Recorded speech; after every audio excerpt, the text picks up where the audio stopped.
ఆంధ్రప్రదేశ్ రాజధాని ప్రజా రాజధాని అమరావతి రీస్టార్ట్ రీలాంచ్ ప్రోగ్రాం అత్యద్భుతంగా జరిగింది. ఆహ్లాదకరంగా ఆద్యంతం ఆసక్తికరంగా కనిపించారు ప్రధాని మోదీ. గతంలో 2015 అక్టోబర్లో మోదీ చేతుల మీదుగానే శంకుస్థాపన జరిగింది.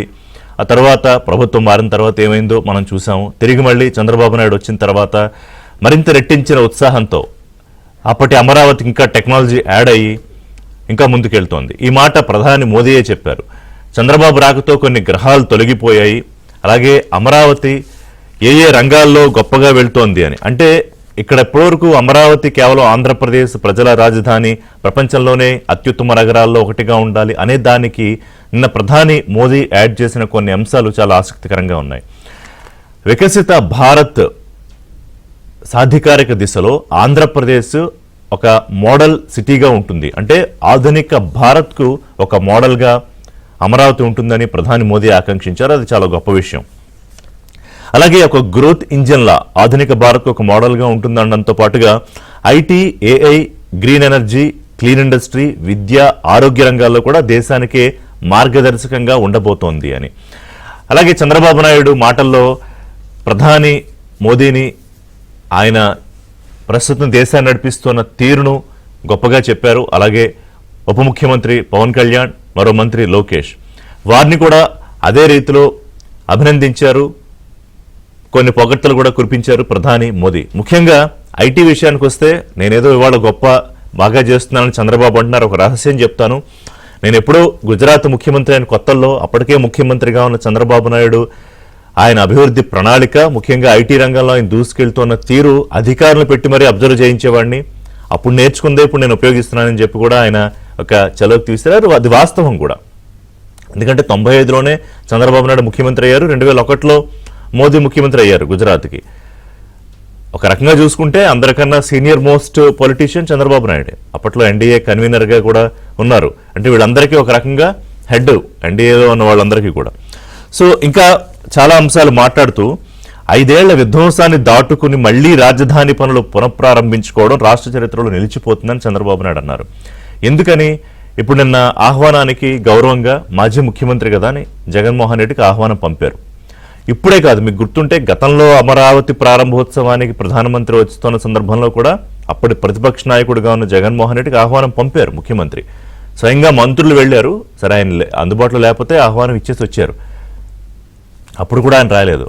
అప్పుడు లేఖ రాశారు. ఆయన ఏమంటాడు? ఆయన 3 పంటలు పండే భూములు కొట్టేస్తున్నారు, అందుకే నేను రాను అని ఆయనే చెప్పాడు అసెంబ్లీలో. ఎన్ని వేల ఎకరాలు కావాలి, అన్ని వేల ఎకరాలు కావాలి అని. అలాగే ఇప్పుడు కూడా చాలా స్పష్టంగా తేటతెల్లమైంది ఏంటంటే అమరావతి అనేది అసలు జగన్మోహన్ రెడ్డికి ఇష్టం లేదు. అది ఎంత బ్రహ్మాండమైన నగరంగా వెళ్తుంది, ప్రధాని ఎంత అండదండలుగా ఉంటున్నారు, దేశానికే తలమానికంగా, ఇంకా మాట్లాడితే ప్రపంచంలోనే గొప్ప నగరాలుగా ఒకటి ఉంటుందని అందరూ చెప్తున్నా కూడా ఆయనకి, ఆయన వర్గానికి, ఆయన బ్యాచ్కి ససేమరే ఇష్టం లేదు. అందుకే ఆయన రాలేదు. ముందు రోజే బెంగళూరు వెళ్ళిపోయాడు. వచ్చుంటే ఈ అమరావతిలో బ్రహ్మాండమైన నగరం తాలూకా మొదటి అడుగుల్లో ఆయన కూడా భాగస్వామిగా ఉండేవాడు. ఎందుకంటే ఇది చరిత్రలో ఉండిపోతుంది చంద్రబాబు నాయుడు చెప్పినట్టుగా. అలాగే నేను బ్రహ్మాండమైన విజువల్ ప్రజెంటేషను ఎలా రూపుదిద్దుకుపోతోంది, అమరావతి చరిత్ర ఏమిటనేది కూడా చెప్పారు. 57,000 కోట్ల పైచీలకు పనులకు శంకుస్థాపన సందర్భంగా మోదీ చాలా ఉత్సాహంగా కనిపించడంతో పాటుగా అమరావతికి అండగా ఉంటూ భుజంగా నిలుస్తామని చెప్పారు. అది చాలా గొప్ప మాట. అయితే కొన్ని విమర్శలు లేకపోతే కొన్ని సూచనలు కూడా వస్తున్నాయి. ఖచ్చితంగా మనం చర్చించుకోవాల్సింది ఏంటంటే కొంత కాంక్రీట్గా ఇంత ఇస్తాము అమరావతికి, అభివృద్ధిలో మేము భాగస్వామిగా ఉండాలనుకుంటున్నాం. ఎందుకంటే కేవలం ఇది ఆంధ్రప్రదేశ్కే కాదు, మోదీ చెప్పినట్టుగా భారతదేశం తాలూకా జీడిపిలో అమరావతి ఒక కీలక పాత్ర పోషించబోతోంది. చరిత్రలో అది మనం భవిష్యత్తులో మాట్లాడుకుంటాం రానున్న 4-5 ఏళ్ళు. ఎందుకంటే 3 ఏళ్ళు పడుతుంది పూర్తి కావడానికి, చాలా పెద్ద ప్రాజెక్ట్ కాబట్టి. అలాగే దాంతోపాటుగా మరో 8-9 వేల కోట్ల అభివృద్ధి పనులకు కూడా శంకుస్థాపన చేశారు. ముఖ్యంగా నాగాయలంక మిసైల్ టెస్టింగ్ వ్యవహారానికి సంబంధించి, అంటే దేశ భద్రతకి రక్షణకి సంబంధించిన వ్యవహారానికి సంబంధించి కూడా.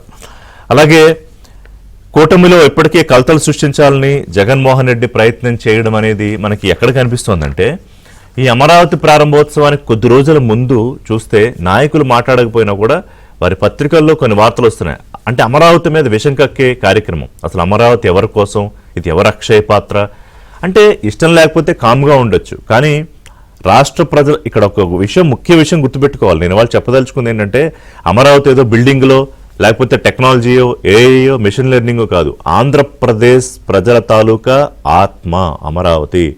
ఆంధ్రప్రదేశ్ ప్రజల తాలూకా భావోద్వేగాలు, మనోభావాలు ముడిపడి ఉన్న ఒక గొప్ప ఎమోషన్ అమరావతి.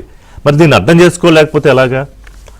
అలాగే రైతులకు నిన్న చెప్పారు చంద్రబాబు నాయుడు, వాళ్ళ త్యాగాలు, వాళ్ళు చేసిన ఉద్యమాలు మర్చిపోలేనివని. మోదీ కూడా ప్రస్తావించారు. సరే, నిధులు అంటారా, ప్రస్తుతానికైతే కొంత గ్రాంట్గా వస్తే బాగుంటుందనే ఆలోచన ఉంది అందరికీ. ఇప్పుడు ఒక 15,000 కోట్లు ఇటు వరల్డ్ బ్యాంకు అలాగే ఏషియన్ డెవలప్మెంట్ బ్యాంక్ నుంచి కేంద్రం గ్యారంటీర్గా ఉండి మనకి అప్పు ఇప్పించింది. మిగతా కొన్ని సంస్థలు కూడా ఇప్పటికీ కేంద్రం నుంచి అతిమిద్దంగా చూసుకుంటే దాదాపు 3,000 కోట్ల లోపే రాజధానికి వచ్చింది. అంటే కేంద్రం బడ్జెట్తో పోలిస్తే అన్ని లక్షల కోట్లలో ఏడాదికో 10,000 కోట్లు, 5,000 కోట్లు, 15,000 కోట్లు ఇవ్వచ్చు. మరి ఇంకా దానికి సంబంధించి ఏమన్నా చంద్రబాబు నాయుడు వెళ్ళి అడుగుతారా, ముఖ్యమంత్రి ఉప ముఖ్యమంత్రి కలిపి ప్రధానమంత్రిని రిక్వెస్ట్ చేస్తారా అనేది మనం చూడాల్సి ఉంది. ఎంతో కొంత వస్తే తప్ప దాదాపు 3-4 ఏళ్లలో ఇంత పెద్ద ప్రాజెక్టు.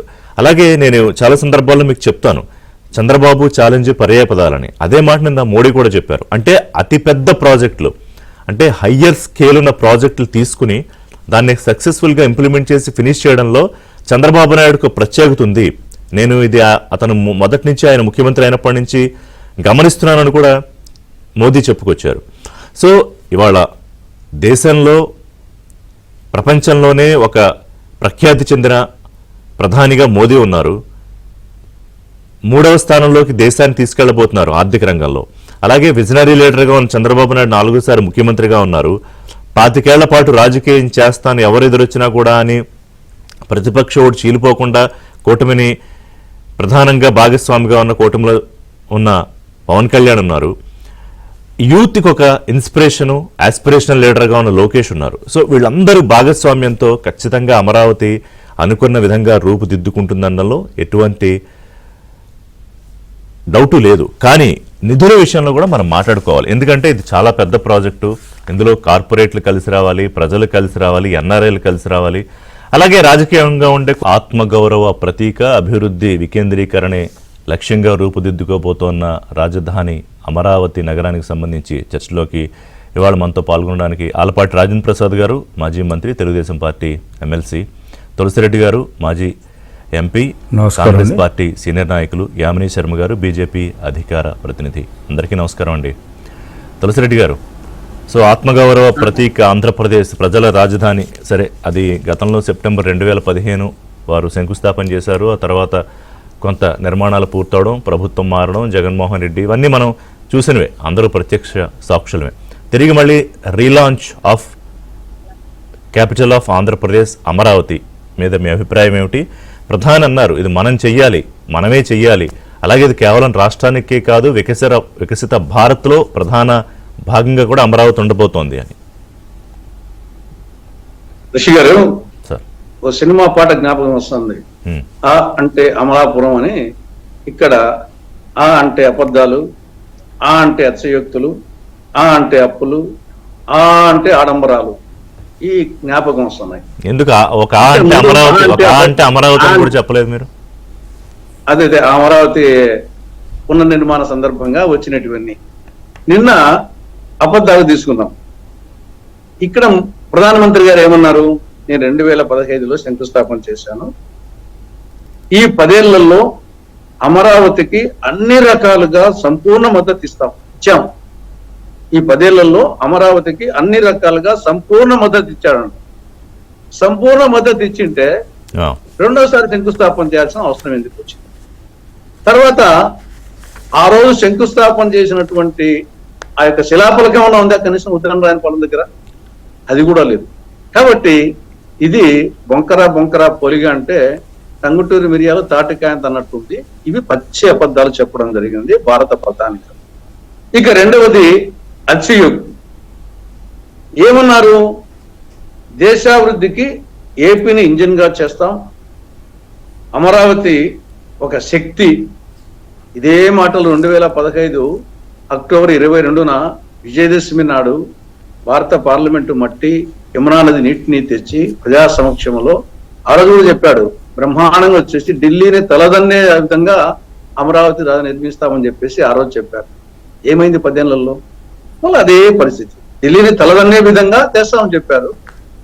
తలదన్నే విధంగా కాదు కదా, ఆ శిలాపలకం గుడక లేకుండా మట్టి కూడా లేకుండా పోయింది. సేమ్. కాబట్టి మళ్ళా మోగస్ చేయదు. మరి దానికి కాదు, దానికి కారణం ఎవరో మాట్లాడట్లేదే.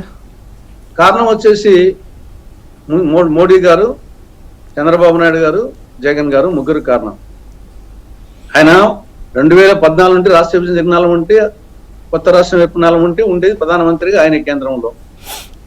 తర్వాత చట్ట ప్రకారంగా సెక్షన్ 94 సబ్ సెక్షన్ 3 ప్రకారంగా నిధులు ఇవ్వాల్సింది రాజధానికి కేంద్రమే. 10 ఏళ్లుగా ఆయనే ఉన్నారు. ఇక్కడ 2014 నుంచి 19 వరకు చంద్రబాబు నాయుడు గారు ఉన్నారు. 19 నుండి 24 వరకు ఈయన ఉన్నాడు, జగన్మోహన్ రెడ్డి. కాబట్టి వీళ్ళు ముగ్గురు కారణం. తర్వాత ఆడంబరాలు అంటున్నాను. ఇప్పుడు ఆల్రెడీ శంకుస్థాపన అయిపోయింది. ఇప్పుడు మళ్ళా రెండవ శంకుస్థాపన అంటే చెయ్యాలి చెల్లి పెళ్లి మళ్ళీ మళ్ళీ అన్నట్టుగా మళ్ళీ ఇప్పుడు రెండోసారి మళ్ళీ దానికి శంకుస్థాపన అవసరమా? ఒకేసారి కంప్లీట్ చేసి ప్రారంభోత్సవం చేయొచ్చు కదా. ఎలాగో మీకు ఇంకా 4 సంవత్సరాలు నెలలు ఉంది, 3 ఏళ్ళు చేస్తామంటున్నారు. కాబట్టి 3 ఏళ్లలో కంప్లీట్ చేసి అంగరంగ వైభవంగా వచ్చేసి ప్రారంభోత్సవమే చేయొచ్చు కదా. కాబట్టి మళ్ళా చేసిన దానికే మళ్ళా రెండోసారి శంకుస్థాపన. పోనీ అదైనా సరే ఏదో సింపుల్ గా చేసే పర్లే, ఏదో మళ్ళీ పెళ్లికి వచ్చేసి రెండో పెళ్లికి ఆర్భాటంగా అట్టహాసంగా చేసినట్టు దీన్ని ఆల్రెడీ శంకుస్థాపన దానికి మళ్ళీ శంకుస్థాపన. దానికి 6,000 పోలీసులు, 4,500 బస్సులు, కొన్ని వేల కార్లు, డాక్రా మహిళలు, ఉపాధి కూలీలు. అంటే ఒకటే తులసిరెడ్డి గారు, మీరు ఒక మాట చెప్పండి. అంటే మీరు సీనియర్ లీడరు, ఎన్నో సంవత్సరాలుగా రాజకీయాల్లో ఉన్నారు, ఎంతోమంది ముఖ్యమంత్రులను చూస్తున్నారు, పనిచేశారు కూడా.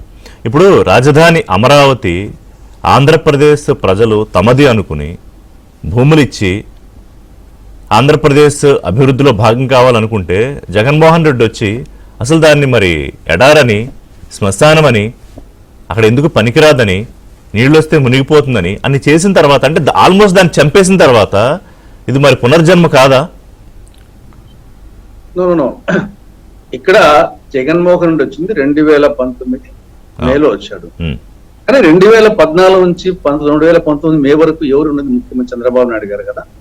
ఇదే తెలంగాణ సచివాలయం 2021లో శంకుస్థాపన, 2023లో ప్రారంభోత్సవం. కేవలం 2 years 616 కోట్లు. ఈరోజు దేశంలోనే నంబర్ 1 సచివాలయంగా తెలంగాణ సచివాలయం ఉంటుంది. కేవలం 616 కోట్లు, కేవలం 2 సంవత్సరాల్లో. ఇప్పటికీ దాన్ని పోయి చూడాలనిపించే విధంగా ఉంటుంది. ఇక్కడ 5 ఏళ్ళు ఉన్నాడు ఆయన ముఖ్యమంత్రిగా. తర్వాత ఇక్కడ వచ్చేసి టెంపరీ సెక్రటేరియట్ కు 1151 కోట్లు. ఆడేమో పర్మనెంట్ సచివాలయానికి 616 కోట్లు తెలంగాణలో. ఇక్కడ టెంపరీ సెక్రటేరియట్ కు 1150 కోట్లు. ఓకే, నాకు అర్థమైంది where you are coming from. దాని గురించి మాట్లాడదాం నెంబర్స్. రాజేంద్ర ప్రసాద్ గారు, ఒకటి అంటే 2 ఉంటాయి. దేనికైనా కూడా బ్రహ్మాండంగా ఉంది అనుకోవడం ఒకటైతే, the other side of the coin కూడా ఉంటుంది. ఇవాళ ఆ కాయిన్నే ఓపెన్ చేశారు తులసిరెడ్డి గారు. సో ప్రభుత్వంలో ఉన్న ముఖ్య పార్టీగా, తెలుగుదేశం పార్టీ ప్రతినిధిగా ఏం చెప్తారు?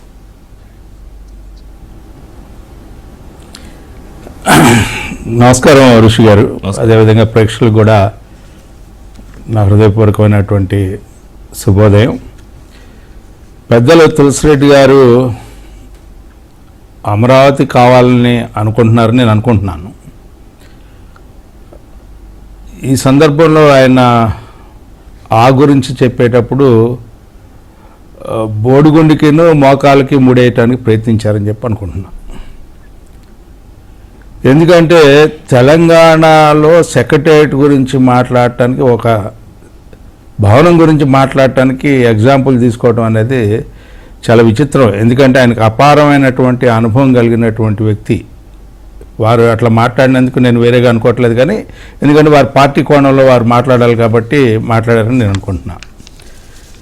2014 సంవత్సరానికి రీఆర్గనైజేషన్ యాక్ట్ ద్వారా సపరేట్ స్టేట్ ఏర్పడిన తర్వాత క్యాపిటల్ ఎక్కడ అనేది, క్యాపిటల్కి ఎట్లా అనేది, సెల్ఫ్ మేడ్ క్యాపిటల్గా ఎట్లా తీసుకెళ్లాలని చెప్పి పూలింగ్ సిస్టమ్ని తీసుకొచ్చిన విధానం, ఇవన్నీ ఎన్ని సంవత్సరాలు డిలే అయిందో ఒకసారి మనం ఆలోచించాలి. రాజధాని అనేది ఒకసారి ఏర్పరచుకునే రాజధాని కాబట్టి దాన్ని నమూనా వ్యవహారం, దీంట్లో అంత కూడా డబ్బు, దీన్ని ఎట్లా చేసుకోవాలనే ఆలోచనతో వారు చెప్పినట్టుగా సెక్షన్ 94 సబ్ క్లాస్ సి ప్రకారంగా రీఆర్గనైజేషన్ యాక్ట్లో ఏదైతే మనం కావాలనుకుంటున్నామో దాన్ని సాధించాల్సింది, చేయాల్సింది కేంద్ర ప్రభుత్వం అయినా కూడా మనం కొద్దిగా దాన్ని చక్కగా నభూతి నభవిష్యత్ అన్నట్టుగా ఏ రాష్ట్రంలో కూడా ఇలాంటి రాజధాని లేదు. ఎందుకంటే సపరేట్ చేసిన తర్వాత దీన్ని ఫాస్ట్గా పికప్ చేయాలంటే ఈ రాష్ట్ర అభివృద్ధిని కానీ అదేవిధంగా సంపదను కానీ పెంచాలంటే చంద్రబాబు నాయుడు గారు తీసుకున్నటువంటి ఆలోచన సరైనదిగా మేమందరం భావిస్తూ ఉన్నాం. అలాంటి దూరదృష్టి కలిగినటువంటి ఆలోచనతో కూడినటువంటి ప్రయత్నంలో భాగమే ఇది. ఆంధ్రులు అందరికీ కూడా ఒక ఐకాన్గా ఉండాలనే ఆలోచనతో ప్రారంభమైనటువంటి రాజధాని, ప్రజా రాజధాని అమరావతి రాజధాని. ఇలాంటి సందర్భంలో ఒక డిలే అయింది. 16-17కి వచ్చేటట్టుగా ప్రారంభోత్సవం 15లో ప్రారంభోత్సవం చేసుకున్నా కూడా ఆ ప్లాన్స్ అవన్నీ కూడా చేసుకుని 16-17 అయింది. కొంత ఇన్ఫ్రాస్ట్రక్చర్ని డెవలప్ చేయడానికి రోడ్స్ అదేవిధంగా మనం చేసుకుంటూ వెళ్తూ ఉన్నాం. ఈ లోపల డిఫరెన్స్ వచ్చింది.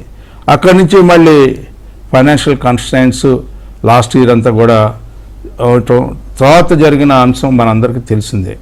ఎందుకంటే గత 5 ఏళ్ళు ఈ రాష్ట్రంలో ఒక రాజధాని అనే కాకుండా అన్ని వ్యవస్థల్ని కూడా అరాచకంగా విధ్వంసానికి గురి చేసినటువంటి పరిస్థితి మనందరం కూడా గమనించింది. తులసిరెడ్డి గారికి కూడా తెలుసు. గత 5 ఏళ్ళు ఏం చేశారు చంద్రబాబు నాయుడు గారు అంటే 5 ఏళ్ళు చేసింది తెరిచిన పుస్తకం లాంటిది. ఈ గత 5 ఏళ్ళు కూడా తెరిచిన పుస్తకం మనందరం కూడా చూసాం. ప్రతి మనిషి కూడా అసహనంతో బతికినటువంటి ప్రహసనం. అలాంటి పరిస్థితి నుంచి ఈ రోజున దాన్ని పునఃప్రారంభించుకోవాలంటే మళ్ళీ ఒక మంచి, అదంటే మీరు అనేది ఏంటంటే అన్ని వడ్డించిన విస్తరణ ఉన్న చోట కాదు వడ్డించిన విస్తరణ ఉన్న చోట ఒక బిల్డింగ్ కట్టడమును, ఏమీ లేకుండా ఎడారిగా ఉన్న చోట ఒక నగర నిర్మాణానికి రెండు ఒకటి. నేను చెప్తాను దానికి కూడా ఋషి గారు, అదే నేను చెప్పబోతుందండి ఋషి గారు. నేను అందుకే చెప్పాను, మోకాలకి బోడిగుండికి మా అన్నగారు కట్టడానికి ప్రయత్నించాడు, అది కరెక్ట్ కాదనేది వారికి తెలుసు. బట్ నేను దానికి వెళ్లే ముందర ఇంకోటి చెప్పాలనేది, ఇంత విధ్వంసానికి గురైనప్పుడు, ప్రజలు ఆందోళనకు గురైనప్పుడు ప్రధాని పిలుచుకోవాల్సిన అవసరం ఉంది, పునఃప్రారంభించుకోవాల్సిన అవసరం ఉంది, చాలా గొప్ప సంబరంలాగా చేసుకోవాల్సిన అవసరం ఉంది. ఎందుకంటే ఇక్కడ అనేక రకాలైన కలయికతో కూడినటువంటి ఆరంభం కావాలనేది చంద్రబాబు నాయుడు గారి ఆలోచన. అది ప్రజలందరికీ కూడా హర్షించదగ్గటువంటి ఆలోచన. ఆ సందర్భంలోనే నిన్న జరిగినటువంటి రీస్టార్ట్ కార్యక్రమం దానికి ఆడంబరంగా జరిగింది అంటే జరుపుకోవాలి. మనం ఆడంబరంగా ఉండాల్సిన అవసరం కొన్ని సందర్భాల్లో వస్తుంది. అది ఆడంబరంగా అని అనుకుంటే మనం ఆనందం అనుకుంటున్నాను. మనం పంచుకునేటప్పుడు ఆల్పాటి గారు ఒక పాయింట్ యాడ్ చేద్దాం అనుకుంటున్నా. ఎందుకు జరుపుకోవాలంటే నాకు అనిపించింది ఏంటంటే, మధ్యలో జరిగిన ఎపిసోడ్స్ ఏంటంటే అసలు అమరావతిని దాదాపుగా కిల్ చేసేసే, నేను చెప్తాను ఒక పరిస్థితుల్లో అమరావతి భూములు ఇచ్చిన రైతులు 1600 రోజులకు పైగా వాళ్ళు పడిన అవమానాలు, ఆవేదనలు, వీటన్నిటి నుంచి వాళ్ళు ఒక రోజు కోసం ఎదురు చూశారు. అసలు అటు కాదు, నేను అనేది ఏంటంటే 230 మంది చనిపోయారు సార్, 3000 మంది కేసులు పెట్టించుకున్నారు, 1631 రోజులు మీరు చెప్పినట్టుగా శాంతియుత పోరాటం చేసినటువంటి ఒక మహోన్నతమైనటువంటి పోరాటం భారతదేశంలో కూడా ఎప్పుడు కూడా ఈ 40 సంవత్సరాలు స్వాతంత్రం వచ్చిన తర్వాత ఇంత పెద్ద ఎత్తున పోరాటం చేసినటువంటి సంఘటన మనం ఎక్కడ కూడా చూడలేమండి. అలాంటి పోరాటం చేసినటువంటి అక్కడ మహిళలు ఉన్నారు, దళితులు ఉన్నారు, అన్ని వర్గాలు కూడా నిరంకుశత్వమైనటువంటి ప్రభుత్వానికి వ్యతిరేకంగా మరి పోరాటం చేశారంటే అది గొప్ప విషయం. నేను అనేది మామూలు పోరాటమో, మామూలు ప్రభుత్వాలకో, లేకపోతే ఇంకోటికో, ప్రజాస్వామ్యం మీద నమ్మకం ఉన్నటువంటి ప్రభుత్వాల మీద పోరాటం చేయటం ఒక ఎత్తు అయితే, అరాచకం విధ్వంసం చేసే ప్రభుత్వం మీద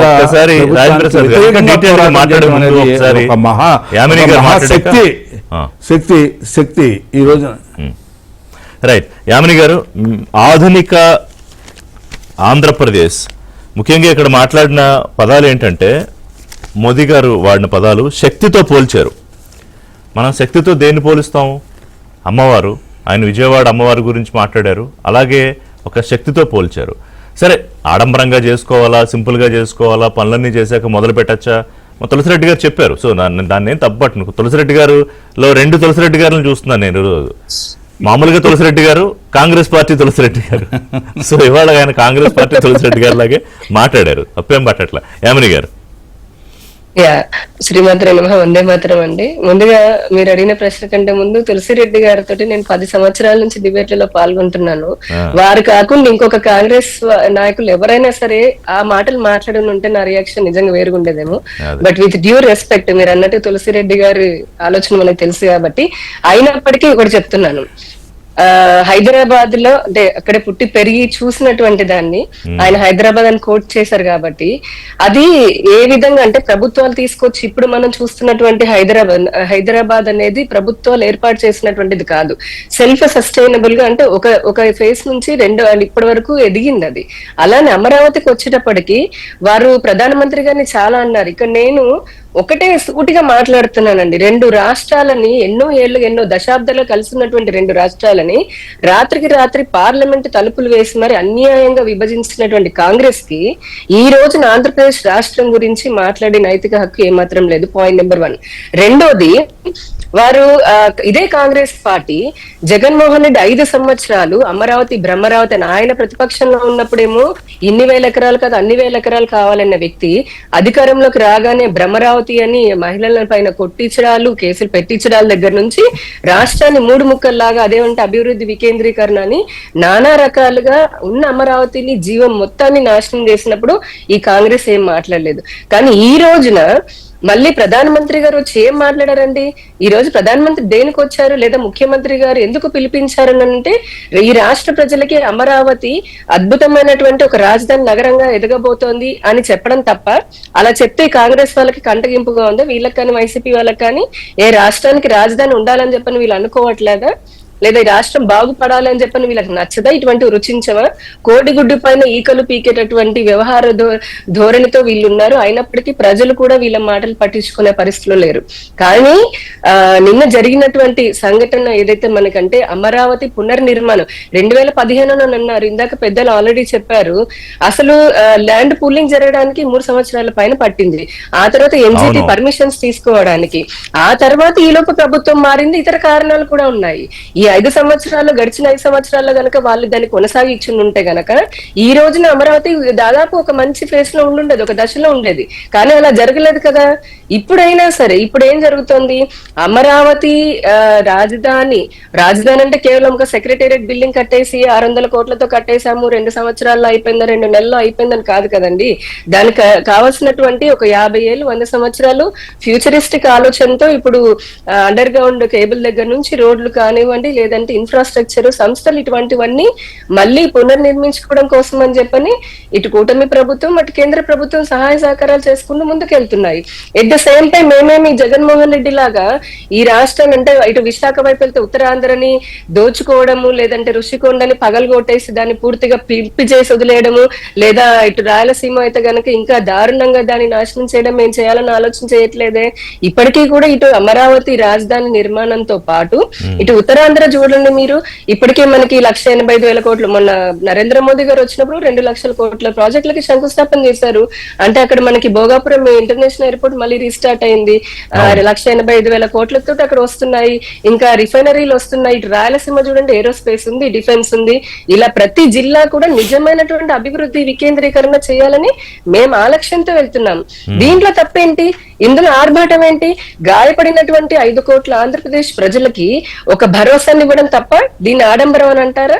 ఇది మళ్ళీ ఇప్పుడు అత్యంత ఈ మొన్న వచ్చినటువంటి త్రైమాసిక జిఎస్టి కలెక్షన్స్ మీరు చూడండి, అత్యధికంగా వచ్చే ఆంధ్రప్రదేశ్ నుంచి. అంటే ఇటు వికసిత భారత లక్ష్యంలో మనం ఏ విధంగా అయితే 3వ అతిపెద్ద ఆర్థిక శక్తిలాగా జపాన్ జర్మనీని అధిగమించి వెళ్ళాలనుకుంటున్నామో, అందులో ఆంధ్రప్రదేశ్ అన్ని జిల్లాల్లోనూ మానవ వనరులునే సహజ వనరులు ఉన్నాయి. దాన్ని తీసుకొని దాన్ని అభివృద్ధి చేసుకొని ఈ ముందుకు వెళ్ళాలి, వికసిత భారత్ లో వికసిత ఆంధ్రప్రదేశ్ లక్ష్యంగా చేయాలని కోరుకోవడం ప్రధాని గారు చెప్పడం తప్పెలా అవుతుంది? అంటే వీరికి రుచించట్లేదు. ప్రజలు బాగుపడితే వీళ్ళు చూడలేరు, ప్రజలు అంటే మంచి అభివృద్ధి చెందితే వీళ్ళు చూడలేదు, పరిశ్రమలు వస్తే వీళ్ళు తట్టుకోలేరు, ఉపాధి జరుగుతుంటే తట్టుకోలేరు. అందుకే కూటమి ప్రభుత్వం ఏర్పాటు అయిన తర్వాత ఈ మొదట ఢిల్లీలోకి వెళ్ళి నాటకాలు ఆడాడు జగన్మోహన్ రెడ్డి, తర్వాత విజయవాడ ఫ్లడ్స్ నాటకాలు ఆడాడు. ఎప్పుడు ప్రతిరోజు కూడా ఒక ఫేక్ అసత్య ప్రచారం చేసుకుంటూ ప్రజలని ఇప్పటికీ కూడా నాయకులు వాళ్ళు అన్నారు. అది అంత ముందు అన్నాడు కదా, నన్ను పిలవకండి నేను రాను అంటే, ఎందుకయ్యా మేము ఒకటే ప్రశ్నిస్తున్నా, ఎందుకయ్యా మీకు ఈ రాష్ట్రం పైన కక్ష, ఎందుకు ఈ రాష్ట్ర ప్రజల పైన కక్ష? అసలు ఈ ఆంధ్రప్రదేశ్ రాష్ట్రం చేసుకున్న తప్పేంటి? ఈ గడిచిన 10 సంవత్సరాల్లో కేంద్ర ప్రభుత్వము గ్రాంట్స్ అండ్ ఎయిడ్స్ లాగా 2,85,000 కోట్ల రూపాయలు ఇచ్చింది. ఇవే కాకుండా ట్యాక్స్ డెవల్యూషన్ కింద ఇంకొక 3 లక్షల కోట్లు ఇచ్చింది. విభజన చట్టంలో చెప్పినటువంటి దాంట్లో 90% కి పైగా ఐఐటీలు గాని, విద్యా సంస్థలు గాని, ఎయిమ్స్ గాని అవన్నీ కట్టి చూపించాము. ఇటు పోలవరానికి ఇచ్చాము. ఇంకో పక్క రాష్ట్రానికి చంద్రబాబు నాయుడు గారి ఆయన మళ్ళీ తెలుసు కాబట్టి లీడర్షిప్, పరిశ్రమలు వస్తున్నాయి. కేంద్ర ప్రభుత్వం ఇండస్ట్రియల్ నోట్స్ ఇచ్చింది, ఉపాధి రాబోతోంది. ఇది రాజకీయ విమర్శలు చేయొచ్చు, రాజకీయ విమర్శలు ఏ పార్టీ అయినా చేయొచ్చు, కానీ not at the cost of the peoples. ఉంటాయి యామిని గారు, కానీ తులసిరెడ్డి గారు కక్ష సాధింపు కాదు కదా. తులసిరెడ్డి గారు నేను 20 ఏళ్ళుగా చూస్తున్నా.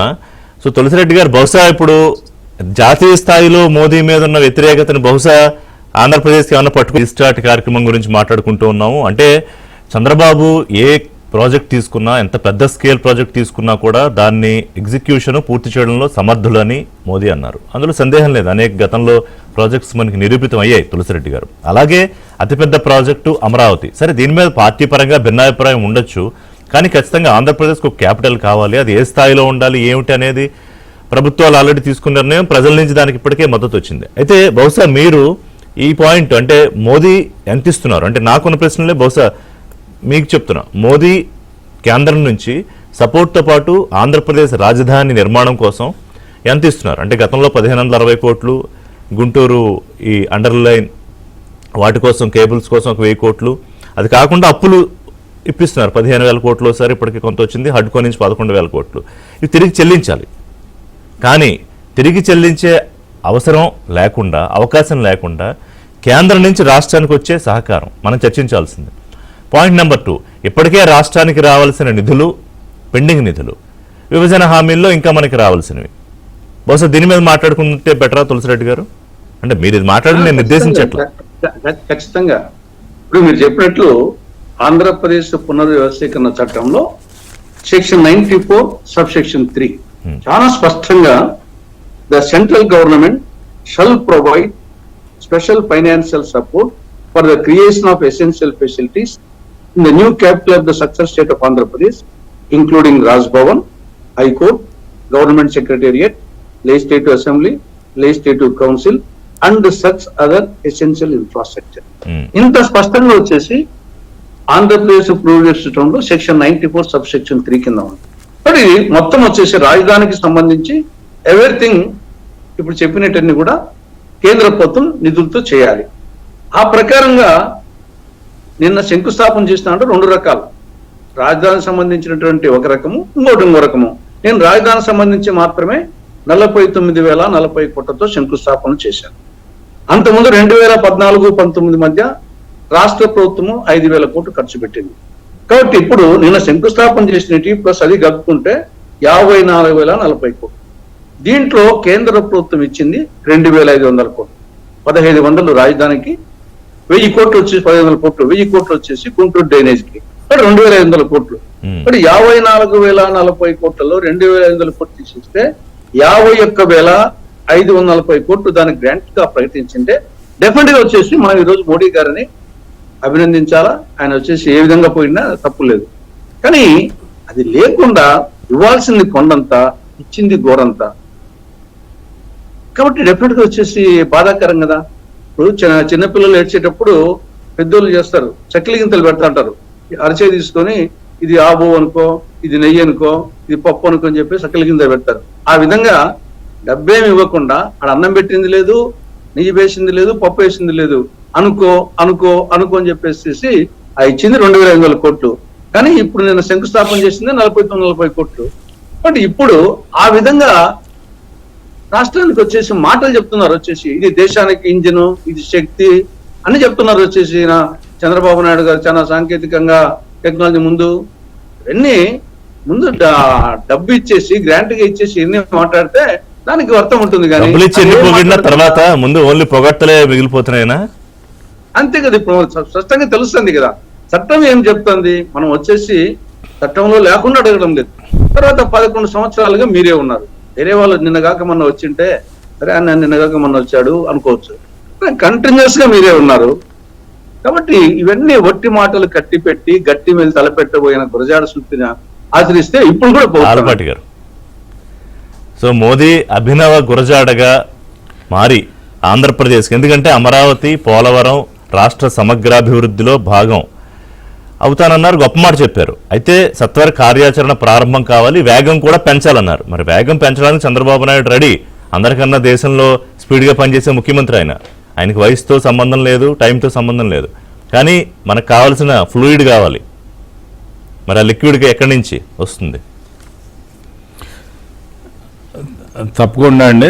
ముందు తులసిరెడ్డి గారికి నా అభినందనలు చెప్తున్నాను. మొదటి స్టార్టింగ్కిను ఇప్పటికి కొంత మార్పు వచ్చింది, చాలా సంతోషం. ఎందుకంటే ఈ రోజు నేను చెప్పాను కదా, అప్పుడు కాంగ్రెస్ తులసిరెడ్డి, ఇప్పుడు మామూలు స్టార్ట్ చేసుకున్న తర్వాత ఇప్పుడు అన్నగారు మన తులసిరెడ్డి. రెండోది ఏంటంటే ఇప్పుడు మీరు మెన్షన్ చేసినటువంటి అంశాలు, ఇప్పుడు తులసిరెడ్డి గారు చెప్పిన అంశాల్లో కూడా రీస్టార్ట్ చేశాము, ప్రారంభించుకున్నాము. వనరులు పలు రూపాల్లో తెచ్చుకోవాల్సిన అవసరం ఉంది, గ్రాంట్ల రూపంలో. తర్వాత ఇందాక చెప్పినట్టుగా రీఆర్గనైజేషన్ యాక్ట్లో ఏదైతే పొందుపరుచుకున్నామో ఎవరి బాధ్యత అనేది అది ఖచ్చితంగా అమలైద్దని చెప్పి నేను అనుకుంటున్నానండి. అందుట్లో ఏమి డిస్ప్యూట్ లేదు అని చెప్పి నేను అనుకుంటున్నాను. Because we are in the coalition government. మనకెంత రెస్పాన్సిబిలిటీ ఉందో కొయిలేషన్ గవర్నమెంట్లో బీజేపీకి కూడా అంతే రెస్పాన్సిబిలిటీ ఉంది, అట్లాగే జనసేనకి కూడా. మీరు సీనియర్, అయినను పోయి రావాలి హస్తినకు. అయినా మనం అడగాల్సిందే. చంద్రబాబు నాయుడు పని పెట్టుకుని 15 రోజులకోసారి వెళ్ళాలి, చంద్రబాబు తీసుకుని అడగాల్సిందే.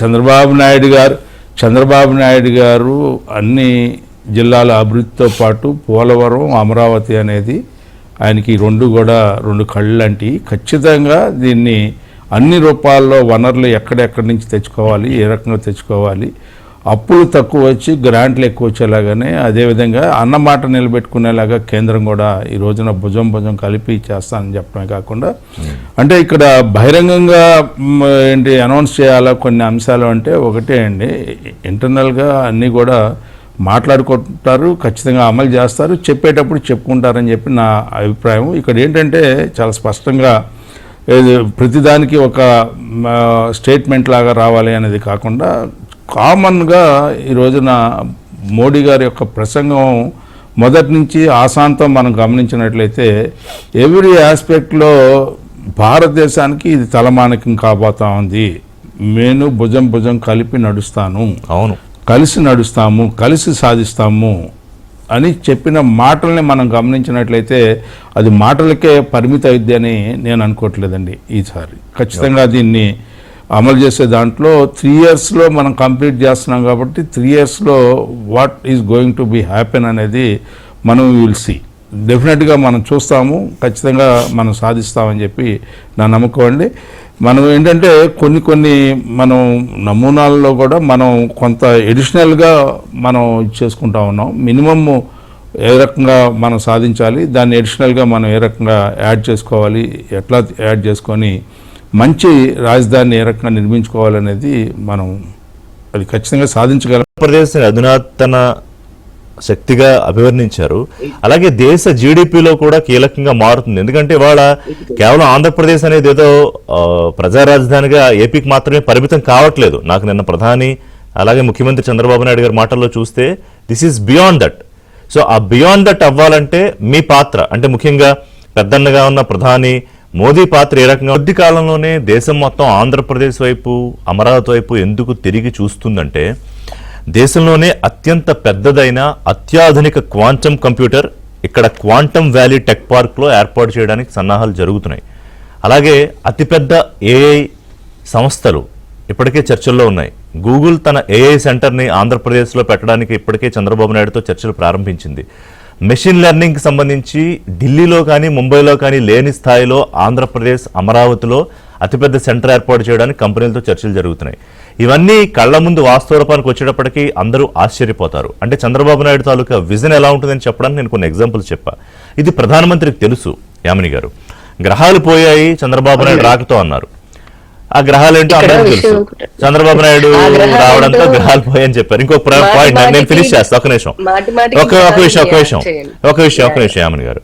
కానీ అదే గ్రహాలు అమరావతిలో విధ్వంసం సృష్టిస్తున్నప్పుడు మోదీ గారు ఆపలేదు. అది నా కంప్లైంట్. అలాగే ఇప్పుడు అభివృద్ధికి ఓతం ఇస్తాం అంటున్నారు కదా, మరి అది ఆ ఓతం కొంచెం ఏమన్నా కాస్త కాంక్రీట్ గా ఒక మాట చెప్తే క్లారిటీ వస్తుంది కదా అందరికీ అని చెప్పండి. ఎందుకంటే సారీ, అది ఒక ఇన్వెస్ట్మెంట్ లా ఉంటుంది. ఎందుకంటే growth engine to the country పెట్టుబడి అనుకుంటే సరిపోతుంది ఇప్పుడు దాన్ని. సో 151 సీట్లను ఇచ్చి ప్రజలు ఇచ్చిన మ్యాండేట్ తోటి ఆయన ఇచ్చిన అవకాశాన్ని ఉపయోగించుకోకుండా అటు కేంద్రం ఇచ్చిన నిధుల్ని కూడా 1000 కోట్లు పక్కదారి పట్టించిన తర్వాత ప్రజలు ఎలాంటి బుద్ధి చెప్పారు. ప్రజలకు ఎవరు కావాలో వాళ్ళని సెలెక్ట్ చేసుకున్నారు. ఆ దుష్టగృహాల గురించి ఇప్పుడు మనం మాట్లాడుకున్న మన టైం వేస్ట్, ఎనర్జీ వేస్ట్, ఆ నెగిటివిటీ అంతా మనకి కూడా వస్తుంది.